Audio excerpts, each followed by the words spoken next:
Good news for government employees. So ప్రభుత్వ ఉద్యోగ పెన్షన్లకు సంబంధించి ఇప్పుడిప్పుడే రాష్ట్ర ప్రభుత్వాలన్నీ డిఏని అయితే పెంచుతున్నాయండి. ఇక తెలంగాణ రాష్ట్రం కూడా తమ ఉద్యోగులకు డిఏని పెంచాల్సిన అవసరం ఎంతైనా ఉంది.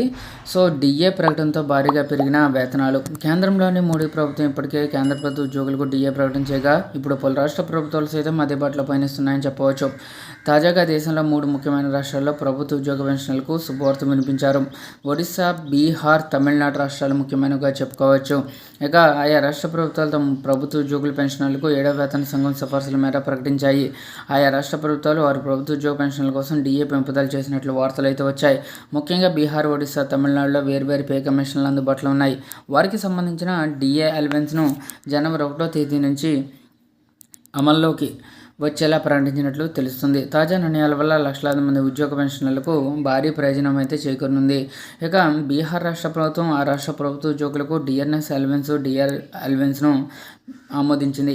దీంతో లక్షలాది మంది ఉద్యోగ పెన్షనర్లకు అలాగే పెన్షన్ శాలరీస్, పెన్షన్స్ 2 పెరుగుతున్నాయి. పాట్నాలో ఉప ముఖ్యమంత్రి సామ్రాట్ చౌదరి అధ్యక్షతన జరిగిన మంత్రివర్గ సమావేశంలో ఈ నిర్ణయం తీసుకున్నట్లు తెలుస్తుంది. ఇక 7వ వేతన సంఘం మేరకు ఇప్పటికే డిఎన్ఎస్ అలవెన్స్ 58% ఉండగా ఈ పెంపుదలతో 60% ఇది మారనుంది. సవరించిన రేట్లు 2026 జనవరి 1వ తేదీ నుంచి అమల్లోకి వస్తే కనుక ఉద్యోగ పెన్షన్లకి పెద్ద ఎత్తున లబ్ధి చేకూరనుంది అని చెప్పవచ్చు. ఇక ఆంధ్రప్రదేశ్ పొరుగు రాష్ట్రమైన ఒడిశా రాష్ట్రంలో కూడా ప్రభుత్వ ఉద్యోగ పెన్షన్లకు డిఎన్ఎస్ అలవెన్స్ 2% పెంచుతూ ప్రకటన చేయడం జరిగింది. అలాగే తమిళనాడు సైతం సంచలన నిర్ణయం తీసుకుంది.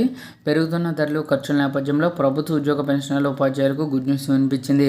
ఇందులో భాగంగా 2% డిఏ పెంచుతూ నిర్ణయం తీసుకున్నారు. పెరిగిన డిఏ 2026 జనవరి 1వ తేదీ నుంచి అమల్లోకి వచ్చింది. డిఏను 58% నుంచి 60%కి పెంచుతున్నట్లు ప్రకటన చేశారు.